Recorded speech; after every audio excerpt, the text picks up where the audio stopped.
Welcome to Holistically Speaking. I'm Hilary Russo, certified holistic health coach and health and wellness journalist. This is an empowering place to explore self-awareness, self-love, and transformation through health, healing, and humor. By sharing life-changing experiences, knowledge, and guests with varied expertise, we'll explore who we are, how we got that way, and what it takes to be a happy and healthy grown-up. Mind, body, and spirit. I'm glad you're here. Oh, I'm getting vulnerable with you, my loves. I posed a question recently and was flooded with your responses, so I'll ask it again as we begin this chat. What is one number you would like to change in your life? Some of the answers I received included my income, my weight, a new address or zip code, the amount of miles I walk a day. I even got a few that truly brought me joy, like planting more trees, having another child, serving more people at a homeless shelter. But even the good stuff causes pressure, doesn't it? Isn't it funny how we put so much emphasis on the numbers game? But when we sit back and really take a moment to see how it feels when those numbers come to mind, I'll be honest, they can drag us down, good or bad, myself included. Perfect example? I was thinking about how to create a bigger following with this podcast and more clients within my holistic health business and my work as a Havening Techniques practitioner. How can I support more people to thrive and guide them on their emotional well-being and self-love journeys? You see, even when we want to do more in the world, it can sometimes make us feel less about ourselves. Because the inner bully loves to show up and say, "It's not enough. You're not enough." My guest this week on Holistically Speaking knows all about that. Kimmay Caldwell is a self-love coach and an expert bra fitter who supports people to say hooray, inside, outside, and underneath. Get ready to do some inner housekeeping with Kimmay and see how you can show up big in this world for yourself and others by deciding to be the only number that matters. Priority number 1. So I want to just start off by saying I am so grateful and holding space for you. It's so wonderful to have you here. We have been friends for over a decade now and really watched each other thrive in so many different ways with our own experiences and our own, just everything we're doing. So thank you. Oh my Thank you for gosh, I love that. What a beautiful welcome. Thank you. You have such a story that I would love for you to share with folks. You know, how you and I met. We were attending a hosting workshop, and we each were bringing our own thing. And at that time, you were working at a lingerie shop. And from there, I just want you to kind of share your story. Oh my goodness gracious. First of all, I love the answers that people gave. What wonderful humans you know. I love that people want to show up and make an impact in the world. And that was me. I was working at this bra shop when we met, as you said. And at the time, I had been already working in the lingerie business since 2005. And gosh, now it's 2020, so it's been 15 years total. But at the time, I'd already been in the business for a long time. And I realized that there was something missing about the way people were talking to other people about bras and their bodies. And at the time, Victoria's Secret was the big place to go shopping for bras. And their business model was, their marketing model was, you should want to look like this, and our product will help you look and feel that way. Versus what I knew to be true, which was, you are already amazing, and how can this product help you feel and support that way today? And so the whole More Than My Numbers campaign came out of me working in the lingerie business there in that lingerie shop, but also truly at this little lingerie shop, like mom and pop store, where I started as a 20-year-old. And I was going to school for musical theater and just needed a job that paid more than $8 an hour. And this one paid $10. So I was like, amazing, I'm going to be rich. And I went in and I saw every kind of body that you can imagine. It's New York City, right? So like every kind of body that Mhm. you can imagine. And every single person had something negative to say in the mirror.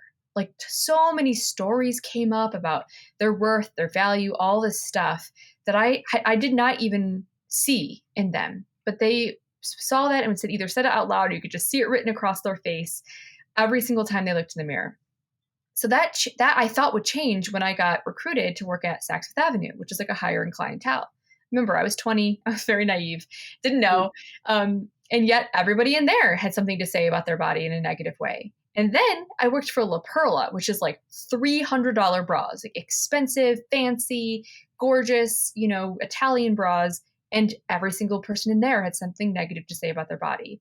And the biggest thing that I realized was that when I took that measuring tape to put around someone's body, it was like this collective cringe. Like every single person was like, oh my God, oh my God, oh my God, oh my God, oh my God. And I thought, like, what is happening here? And then they would always say, so what size am I? What size am I? What am I?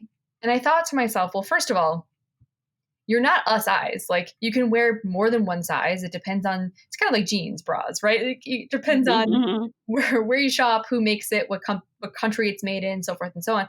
But also like, you are not this size. You are so much more than just a number. mhm, And yet these stories came up based on the number being, higher or lower, or the cup size. So many stories about the cup size.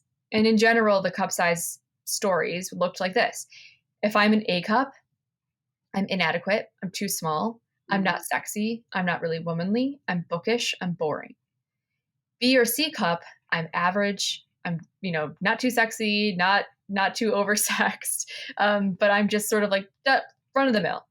D or double D, I'm busty. I'm sexy. I might even be a little bit too much. Anything above a double D, and I'm sloppy. I'm oversexed. I'm fat. I'm too mhm. much. Like these were the common stories that were coming up. And so I noticed then when I became an online marketer for a bra company, we were trying to educate people to take their own bra measurements so that they could make a loving and informed decision about what to put on their body. And they wouldn't do it. They would not take their own measurements. And because they were so afraid of the number that would come back and that would somehow define them. So more than my numbers became my way. I actually pitched this as a campaign to like many brands. And they all were like, I love this concept, but like, no.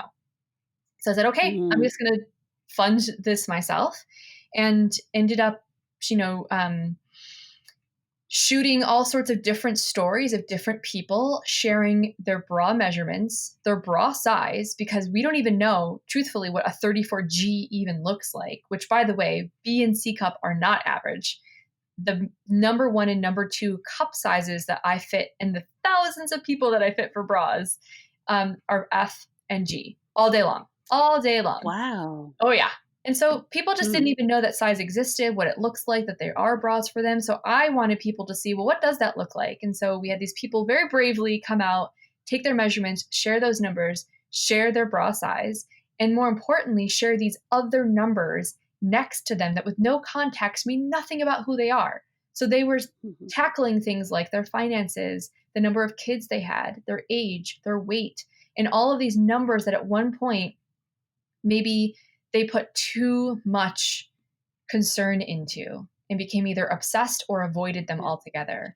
And neither one of those So works. So, you got to like know your numbers, but not be defined by them. mm, absolutely, and it's basically what it's telling people, it's really beyond the bra, because obviously that Ah! your clientele is women at this point, but it goes so much further because while the avenue to what you're talking about is the undergarment, you're being witness to the story that they're telling themselves Yep. and the belief system that we have, our belief system, we can be such an inner bully to Yep. ourselves, Totally. and it's more about the body, it's about the story, and more than my numbers now can be, be seen even on a greater level because like some of these responses that I received back were from gentlemen, were from men. Oh, I would sure. like Yeah.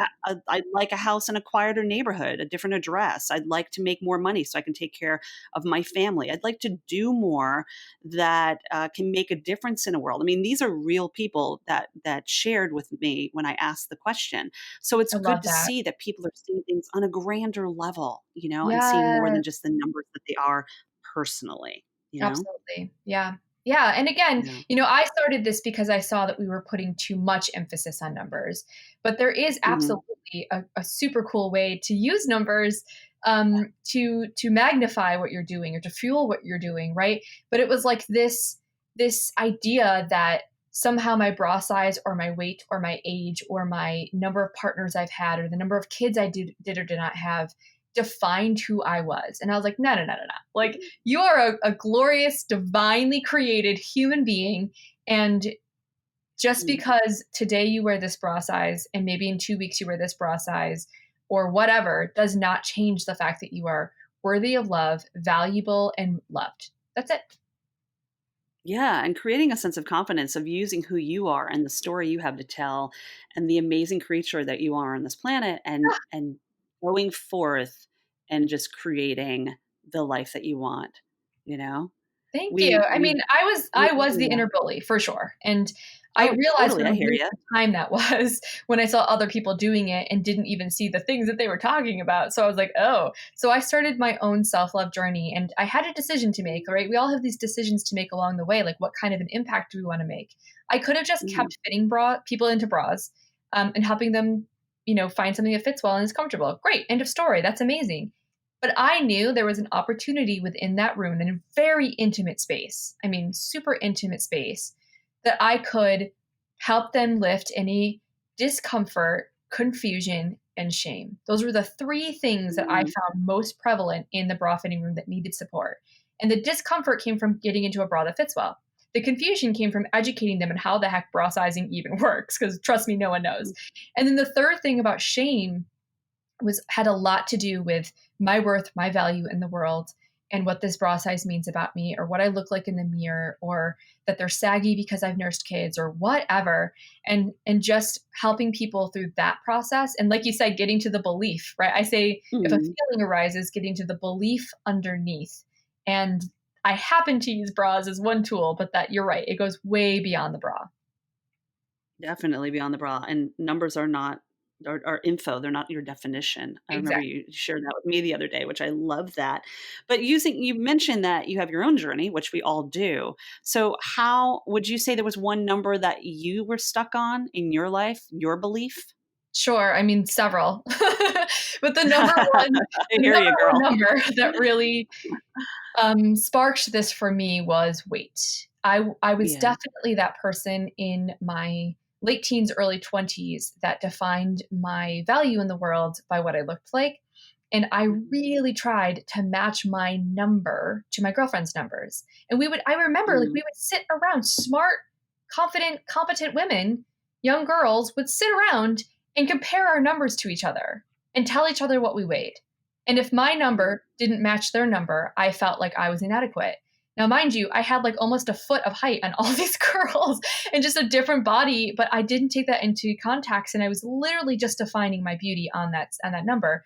And so, like many young people, and huge trigger warning here with body talk, but uh, like many young people, I did some pretty unsafe things to my body in Mhm. order to get that number to a certain number. And so I did. I got to that number and I was miserable. I was sick. Mm. I didn't look good. I didn't feel good. And that was like a big wake up call for me of like, oh, so like the number itself shouldn't be the goal, but like what does define success for me then? How do I feel valuable in the world? And so for me, it turned into, well, I want to feel healthy. I want to feel good. I want to feel attractive, but like, what does that actually mean to me? Like, how do I want to feel walking through the world? So redefining what success and what I say is hooray, right? Redefining my Mhm. hooray in the world started there. But I was young. I didn't really have the full concept of that yet. I just knew that didn't feel good.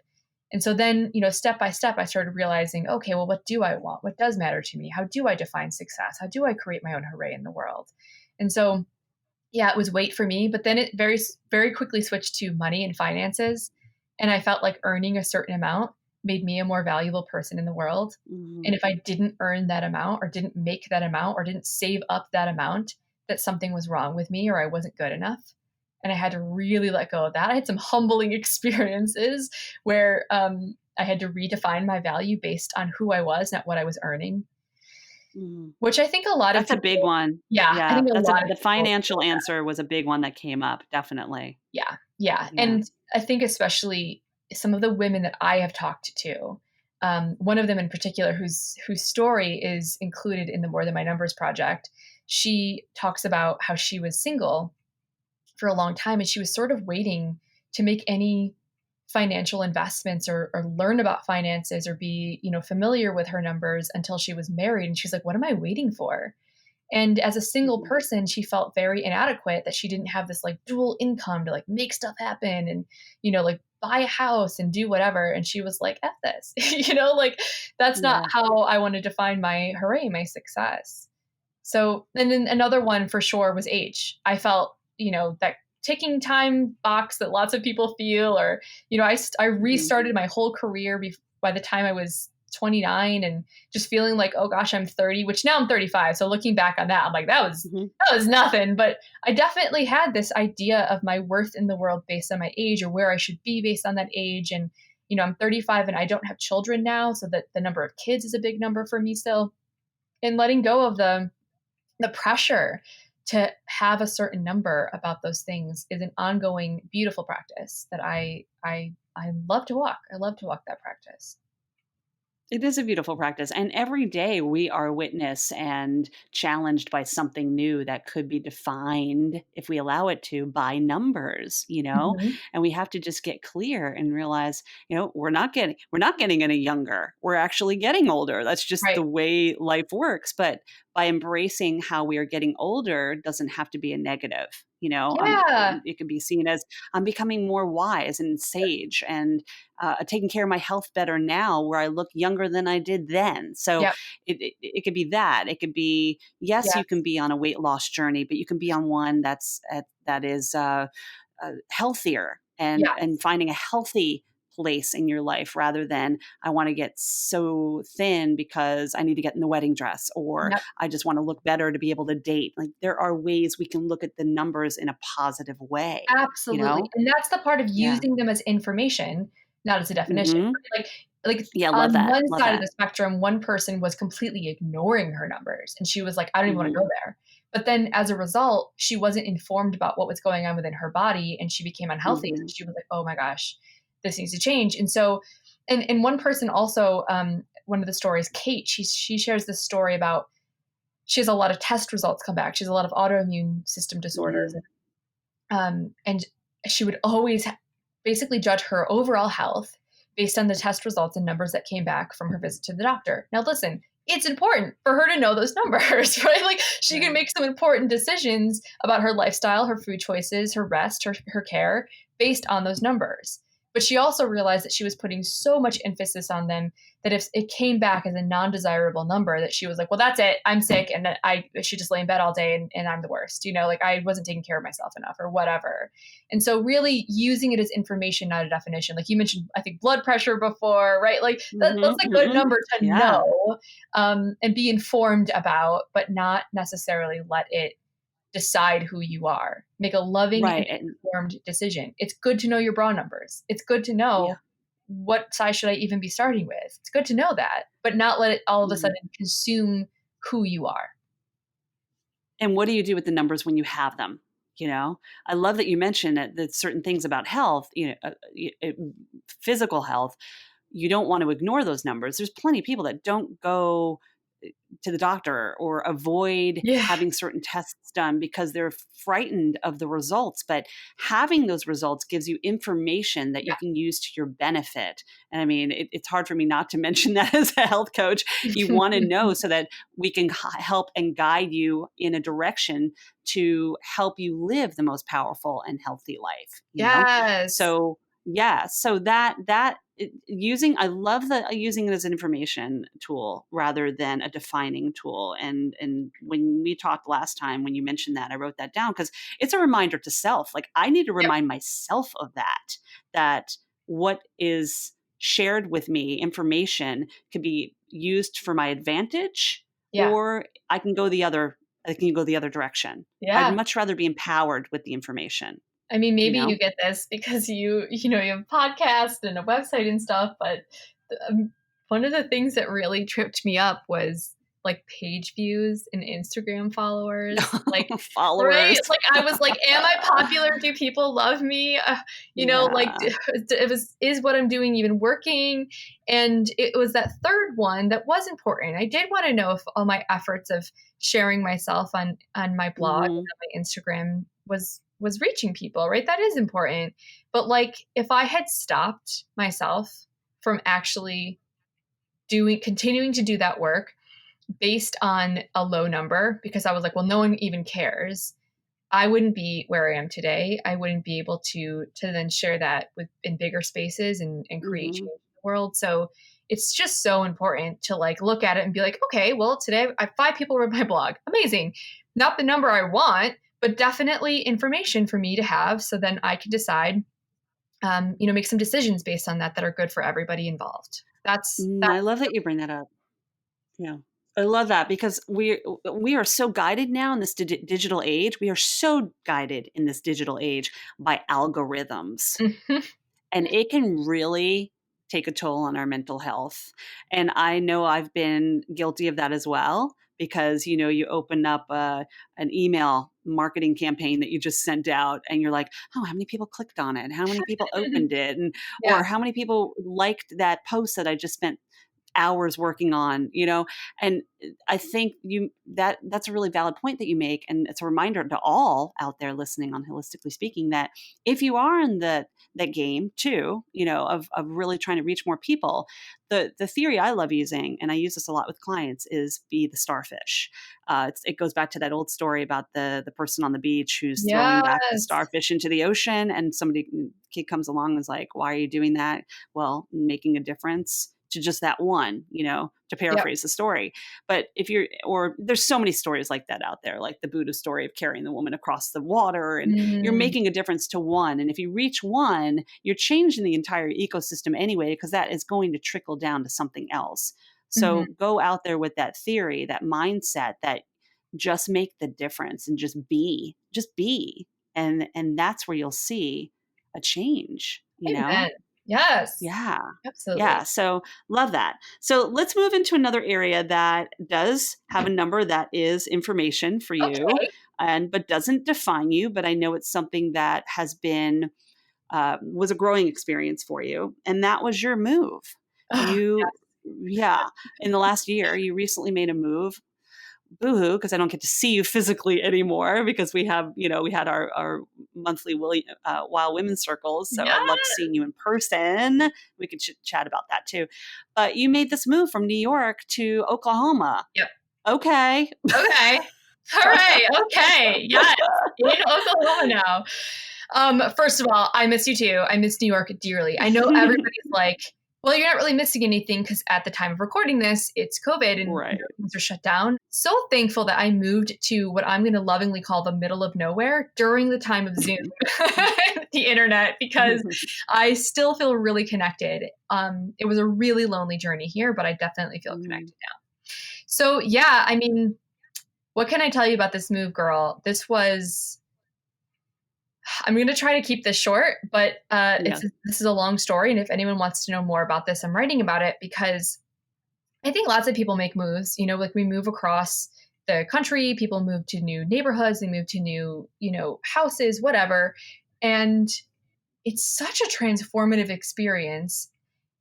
And I had been living in the same place, literally the same apartment for 12 years, but in the same city for 16 and in the same state for 34. Like I had been a New York person my entire life.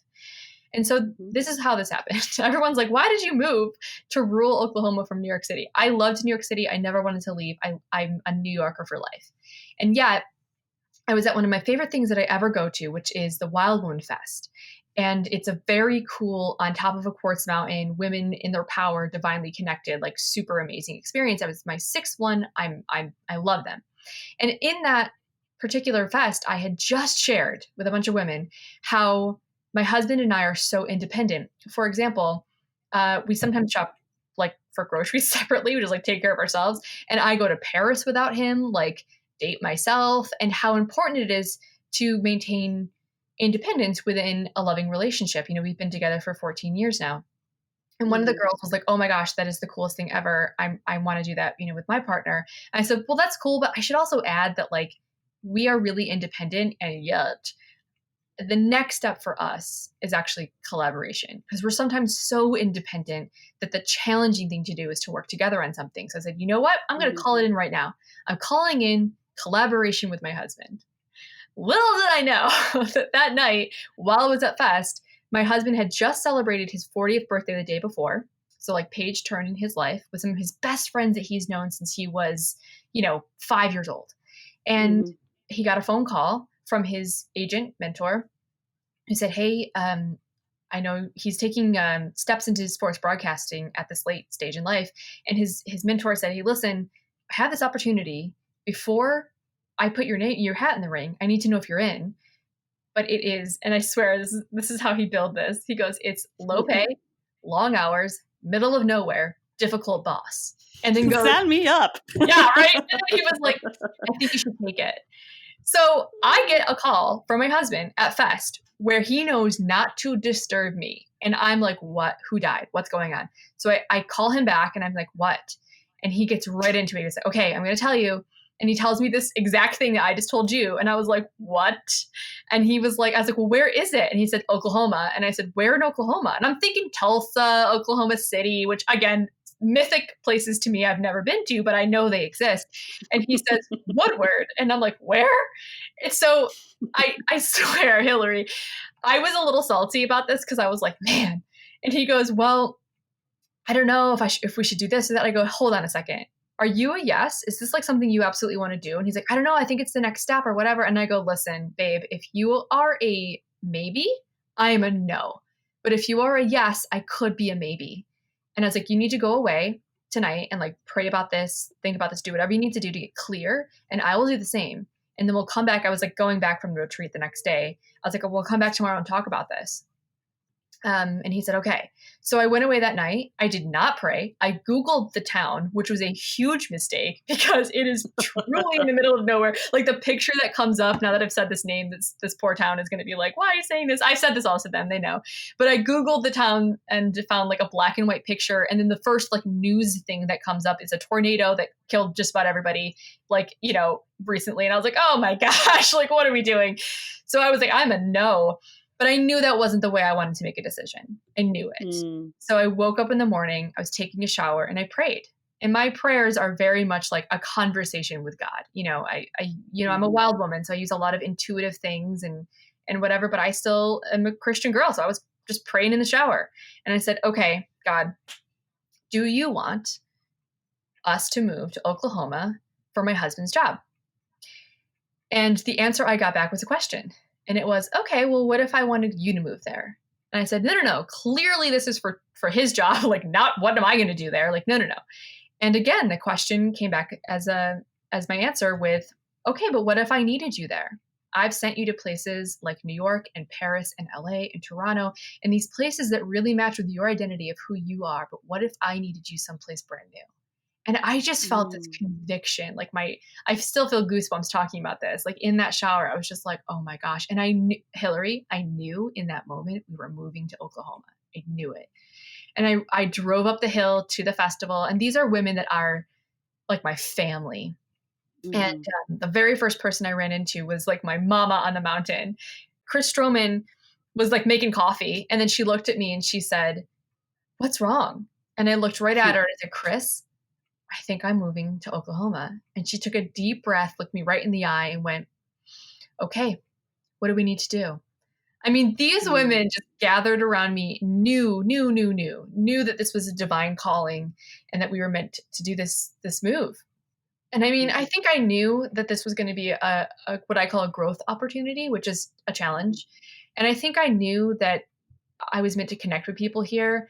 But girl, I did not know how how much this was going to challenge us and help Trent and I collaborate and work together as a team and really transform my identity of who I am, and most importantly, like, connect with people who think differently than I do.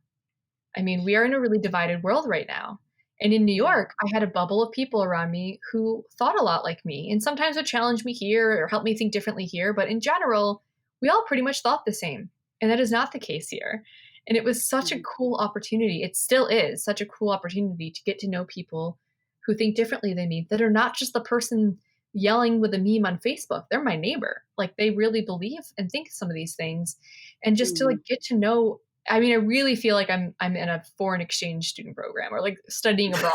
It's more I remem foreign to me here in rural Oklahoma where there are cows and coyotes and rattlesnakes and Mhm. Republicans, to be really frank, than going to Paris or Toronto or London, which are all different countries. Yeah, Like it is a yeah. foreign country, and I it's just remember they feeling have that to way. further. Yeah, I remember feeling that way when I first left New York to go to college in Texas. Oh, yep, And, yeah. like, what in the world am I doing? And, like, yes, I had family there and I was in a big city like Dallas, but, like, when I moved from there with my relationship that took me to Louisiana, and Oh my gosh. I see a town as we're driving in to move to this new place because it was a military base and move I remember seeing the sign, "Welcome to Spivey's Corner." I'm like, "Oh, hell no. I don't know where our lizard lick." And I'm like, now I Yes, make light of it because I'm like, I can't live in places with these names. And it was yeah, so judgy. But I mean, the people and the friends I made while I was living in absolutely. the North Carolinas, the Louisianas, and places like that, which were foreign to me, Yeah, even Texas, yeah, built like what doesn't challenge us doesn't change us, you totally. know? Yeah. And now I embrace those moments, and I'm still really good friends with a lot of these people from these different walks of life and different Yeah, upbringings, and that's what makes us that's what makes us a unified source, you totally. And, know? we've made So, great friends here already. I've been here for like 9 months now, and we've really been welcomed in a lovely way. And I had a lot of fears about that, to be really, really frank. But also, again, I knew I had a purpose in life to mhm, I had a whole vision. I have a whole tattoo on based on this to like make big waves. Now, I was really mhm, fortunate that I was making big waves in New York. I definitely felt that way. But here, the pond is so small that mhm, all I have to do is like dip a toe in and waves are created. And it's been super, super, super cool to bring this bigness that I felt in New York to this small, tiny town and bring it down a notch and just have these intimate conversations with people. But I've also been leading workshops here at like the local technology center where instead of it being, women who are feminist and doing whatever, it was like 60% men that were on staff at this tech center. And they're like men who teach mechanical stuff or like how to fix the mm, the big wind, what do they call it, the big like arms on the windmill, you know what I mean, like they're wearing their work boots and their oily pants, and here I am in leading this workshop, and they introduced me as like a bra expert that goes on television and Rachel Ray and talks about bras and bodies, and you can see the men in this room being like, what the heck? And so I took the microphone and I was like, hey, I'm so glad to be here from New York City, and thank you so much for coming to my bra fitting workshop. And the guys were like, what? And listen, by the way, I truly believe, I'm from New York, so I truly believe anybody can wear a bra. No gender is exempt from the loveliness of bras and undergarments. But this particular crew of men were like, what? And then I was like, I'm kidding, I'm kidding, I'm kidding. We're not going to talk about bras today. And you can see them all chuckle or whatever. I go, but we are going to talk about emotions. And then again, their eyes are like, no. And just the mhm, stereotypes that, we have about gender roles and who's okay with this stuff and whatever are kind of true here sometimes. And yet it was huge growth opportunity for me to be able to share talking about emotions and beliefs and self-worth to a mixed group of humans and to see what came back. I mhm, was astounded. It was amazing. It was one of the coolest experiences I've ever had. So I'm so, so, so, so, so thankful for that. And then mostly, honestly, Hilary, being this whole move, this challenge mhm, has helped me put into practice the stuff that I teach to people about emotional mhm, well-being and inner housekeeping and clearing out misbeliefs and dealing with anxiety times a million. Like if I didn't think that mhm. the method I teach to people on how to love themselves and be confident in the world worked, now I know because I had every opportunity to put it to the test in this move. Yeah.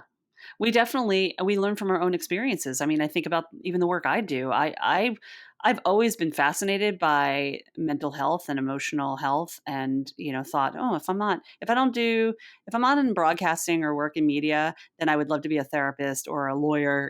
Those were like the two other careers. And then when you go through something, when you face trauma, when you face life-changing, altering experiences, when you live your truth and you are open to the possibility of change and taking time to sit back and kind of, why was this presented to me? And sometimes we have to hit rock bottom in order to not always to witness that and be open to it. That's when doors open. And I'm like, no, I need empowering people and helping them on their emotional wellness journey, and letting them know they're not alone in the battle, and that we all have been through something, and how can I support you, Yep. makes us stronger in what we do to be able to support others, and not just the bra, not just supporting Oh, not just yes. supporting the girls. Yes.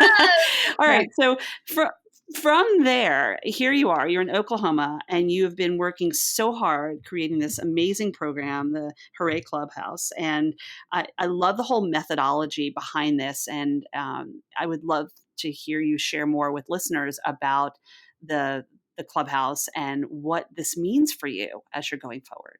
Amazing. Yeah. I mean, one of the coolest things about, like I said, living in this time is that everything's virtual and digital and all of that stuff. But also, you can reach more people at once. So, Mhm. just like fitting people one on one for a bra, I can really get in there. We can spend 2 hours together and I can do what I call a bra coaching, and not just help you find bras that fit, but like truly transform the way you talk to yourself in the mirror and all of that stuff, and like get the best 5 to 7 bras that are going to support you and amazing, right? But I'm only one person and we Mhm. only have so much time and hours in the day. I can only be in so many locations at once. And truthfully, I can only charge so much and have it feel good before, hitting a ceiling. And so I was like, this is not scalable. And so that was why I started then going on television and talking about Bra 101, because there were like certain things that people, even in their 50s, still did not know about bra sizing, how bras should fit, and how to put on a bra, care for a bra, all this stuff, because we've just been passing out misinformation. So teaching the 101 stuff to 2 million people at a time helped me do my job in a much more, scaled way. And so I thought the same thing could be true with coaching, because I was really coaching people in the bra fitting room, let's be really honest. But I started Mhm. coaching people one on one, high level, high touch, great deal of service, and high impact, but also high price, right? And I just knew that wasn't accessible for everybody. And there were some things that I went through with almost every client.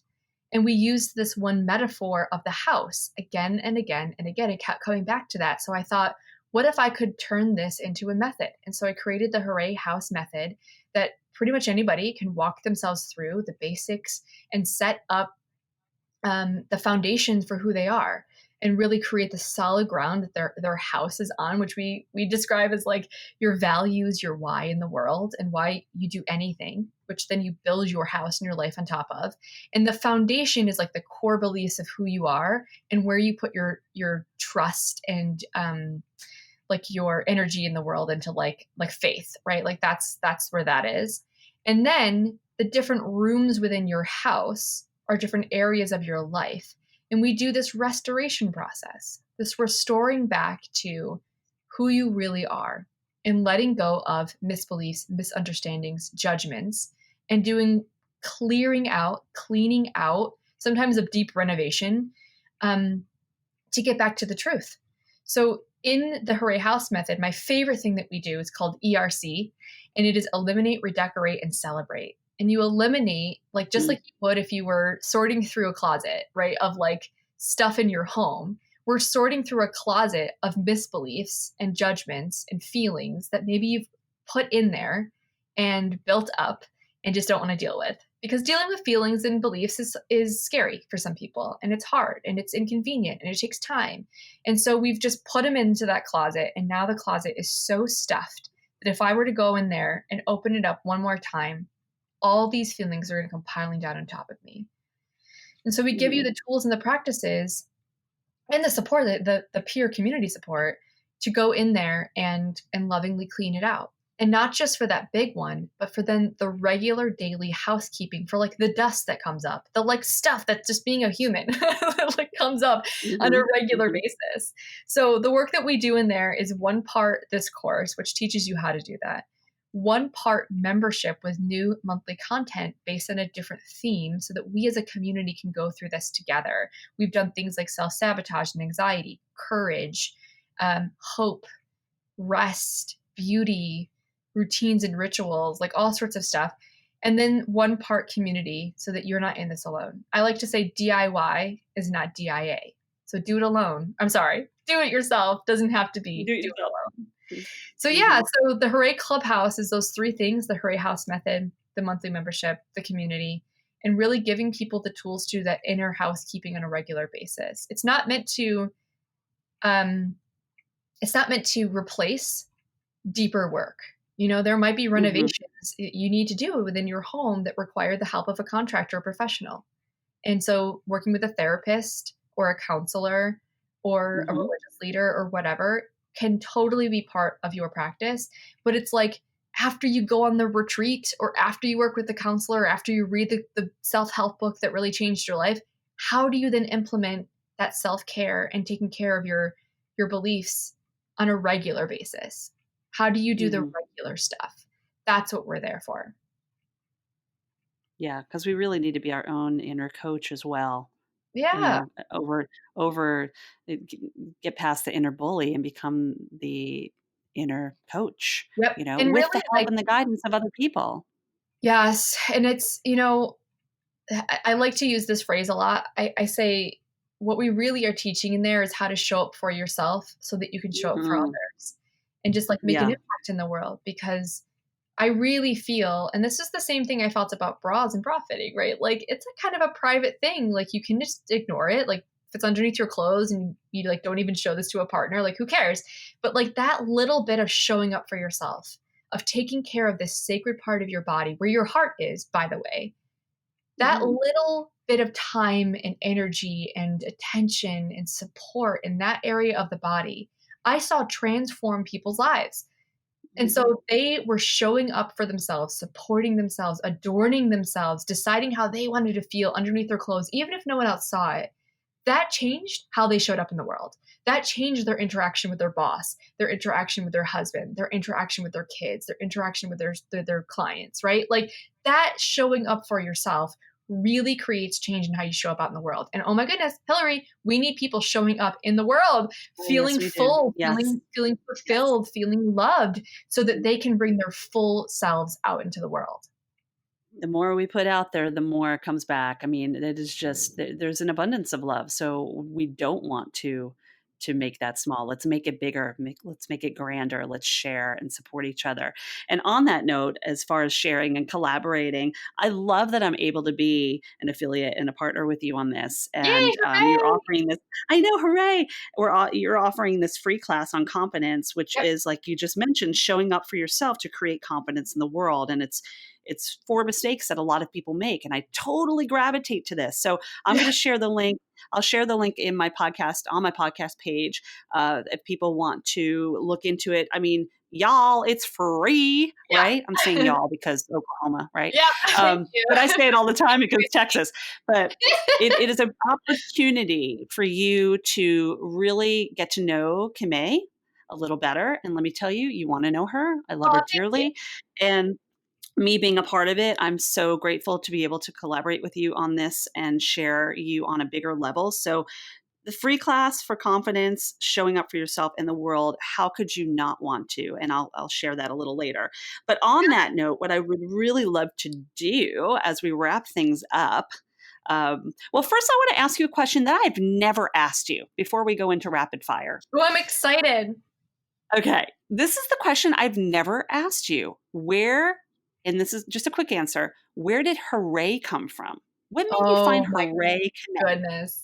Can you do that in a minute, like a I can. Okay. elevator? So first of all, I'll tell you where Kimmay came from. So Kimmay came from, I was born Kimberly and I grew up when one of my best friends was also named Kim and her maiden name started with an E. Mine started with an A.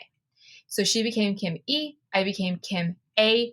It stuck forever. It then became Kimmay, and that's how I'm Kimmay. But in college, I started, this is going to date me, a live journal. And the live journal needed a name. And so I chose Hooray Kimmay. And I spelled it Hurray because I'm a theater nerd. And that's like huzzah, hurrah is all spelled with the Hurr, not the HOO.